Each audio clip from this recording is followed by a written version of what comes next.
நம்ம இப்போ எதை பற்றி பேச போகிறோம்னு பார்த்தீங்கன்னா எஃப்சிஆர்ஐ. இதை பற்றி நிறைய பேருக்கு தெரிஞ்சிருக்காது. எஃப்சிஆர்ஐ அப்படிங்கிறது சென்ட்ரல் கவர்மெண்ட்லேருந்து ஒரு சட்ட திருத்தம் கொண்டு வந்திருக்கிறாங்க. வெளிநாட்டு பணம், அதாவது ஃபாரின் பணம் இந்தியாவுக்குள்ளே வரப்ப அதுக்கு முறையான கணக்கு வேணும். அதனால இந்தியாவுக்கு எதுவும் பிரச்சனை வந்துடக்கூடாது, இங்கே இருக்கிற மக்களுக்கு எந்த வித இடையூறு வந்துடக்கூடாது, அந்த பணம் எதனால் வருது, எப்படி வருது, யாருக்கு செலவழிக்கப்படுகிறது, இந்த டீட்டெயில் முறையாக அரசுக்கு தெரியப்படுத்தணும் அப்படிங்கிறதுக்காக கொண்டு வரப்பட்ட சட்டம் தான் எஃப்சிஆர்ஐ. ஆனால் இன்னைக்கு தேர்தல் பிரச்சாரத்தின் போது திரு மு க ஸ்டாலின் அவர்கள் சொன்ன விஷயம் என்னன்னா, எஃப்சிஆர்ஐ அப்படிங்கிறது சிறுபான்மையினருக்கும் கிறிஸ்தவர்களுக்கும் எதிராக கொண்டு வந்திருக்கிறாங்க. ஏன்னா எஃப்சிஆர்ஐ சட்டத்தின் மூலமா கிறிஸ்தவர்களோட சொத்துக்களான கல்லூரிகள், மேலும் ஹாஸ்பிட்டல், அதை பிடுங்கிறதுக்காக இந்த எஃப்சிஆர்ஐ ஆக்ட் கொண்டு வந்திருக்கிறாங்க அப்படிங்கிற மாதிரி ஒரு தகவலை சொல்றாங்க. அது எப்படி பிடுங்குறதாகும்? அந்த எஃப்சிஆர்ஐ ஆக்ட்ல எந்த ஒரு இடத்துலையுமே இந்த சொத்துக்கள் பறிமுதல் செய்யப்படும் அப்படிங்கிற ஒரு கருத்தை இல்லையே. எஃப்சிஆர்ஐ அப்படின்னா ஃபாரின் கான்ட்ரிபியூஷன் ரெகுலேஷன் ஆக்ட். அதாவது வெளிநாட்டிலேருந்து ஒரு ஃபண்டு வருது, அது எதற்காக செலவழிக்கப்படுகிறது, எந்த ட்ரஸ்ட்டுக்கு வருது, அதன் மூலம் பலனடைஞ்சவங்க எவ்வளோ பேர், எவ்வளோ வந்திருக்கு, அது முறையான வங்கி கணக்கில் வந்திருக்கா, முறையாக செயல்படுத்தப்பட்டிருக்கிறதா, இந்த தகவலை வருடத்திற்கு ஒரு முறை அரசுக்கு கொடுக்கணும். இதுதானே அந்த சட்டத்தில் சொல்லியிருக்கிறாங்க. இதில் எதுவும் தவறாக சொல்லலையே. எஃப்சிஆர்ஐ ஆக்ட் படி ஒரு ட்ரஸ்ட்டு அதை பதிவு பண்ணியிருக்கணும், அதற்கு முறையான வங்கி கணக்கில் அந்த பணம் வாங்கப்பட்டிருக்கணும். அந்த பணத்தை பொதுமக்களுக்கு, அதாவது ஒரு யாருக்கு, அதாவது எதற்காக அந்த பணம் செலவழிக்கப்படுகிறதோ அது முறையான கணக்கு இருக்கணும் அப்படின்னு சொல்கிறதுல எந்த தவறும் இல்லையே.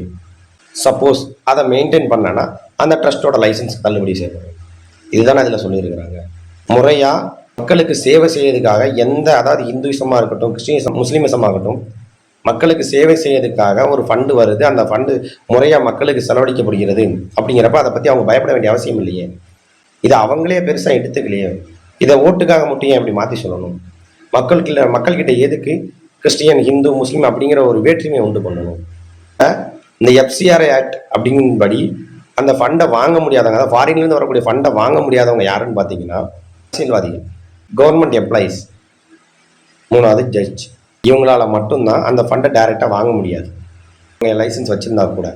மற்றபடி எந்த ட்ரஸ்ட்டாக இருந்தாலும் அந்த ஃபண்டு வாங்கலாம்.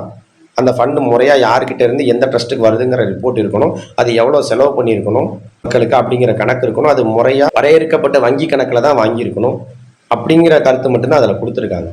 இதில் என்ன தவறு இருக்குது? இந்தியாவை பொறுத்தவரை ஒரு சட்டங்கிறது தமிழர்கள், தெலுங்கர்கள், கன்னடர்கள் அப்படி யாருக்கும் கிடையாது. அதே மாதிரி கிறிஸ்டியன்ஸ், ஹிந்து, முஸ்லீம் அப்படின்னும் கிடையாது. எல்லாருக்கும் பொதுவாக தானே ஒரு சட்டம் ஏற்றுறாங்க. அந்த சட்டத்தை பொதுவாக எல்லா மக்களும் பயன்பெறணும் அப்படின்னு தானே கொண்டு வராங்க. ஃபாரின்லேருந்து ஒரு ஃபண்டு வருது, அது முறையாக என்ஜிஓவாக இருக்கட்டும், ட்ரஸ்ட்டாக இருக்கட்டும், தவறாக அந்த பணம் யூஸ் ஆகக்கூடாது, அது இந்தியாவில் எந்தவித பிரச்சனையும் உண்டு பண்ணிடக்கூடாது, ஆக்கப்பூர்வமான செயல்களுக்கு மட்டும்தான் அந்த பணம் உபயோகப்படணும். டைரெக்டாக ஃபாரின் கண்ட்ரிஸோட தாக்கம் இந்திய அரசியலமைப்பின் மீது வந்துடக்கூடாது அப்படிங்கிறதுக்காக மட்டும்தானே இந்த ஆக்ட் கொண்டு வந்திருக்கிறாங்க. இதில் எந்தவித தவறுமே இல்லையே.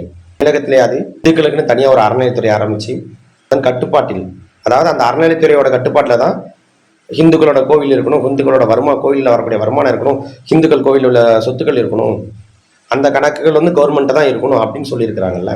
அப்போ அது கரெக்டுங்களே, இதுவும் கரெக்டு தானே. அப்போ இது மட்டும் எப்படி தவறாகும்? எல்லா மக்களுக்கும் ஒரே நியாயம் தானே. யாரோட பணத்தையும் யாரோட பொருளையும் கவர்மெண்ட் கையாள போகிறது இல்லைல்ல.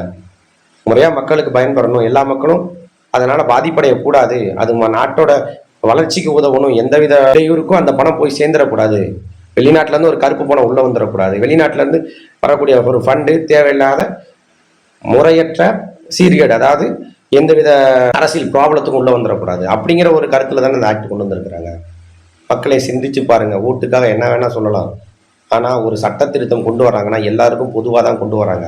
அது முறையாக கொண்டு வர்றது சரியா தப்பா அப்படிங்கிறத மக்கள் சிந்திச்சு மக்கள் தெளிவு பெறணும். தெளிவு பெற்றால் மட்டும்தான் அதில் என்ன நல்லது இருக்குது, கெட்டது இருக்குது அப்படிங்கிறத நம்ம தெரிஞ்சுக்க முடியும். நன்றி, வணக்கம்.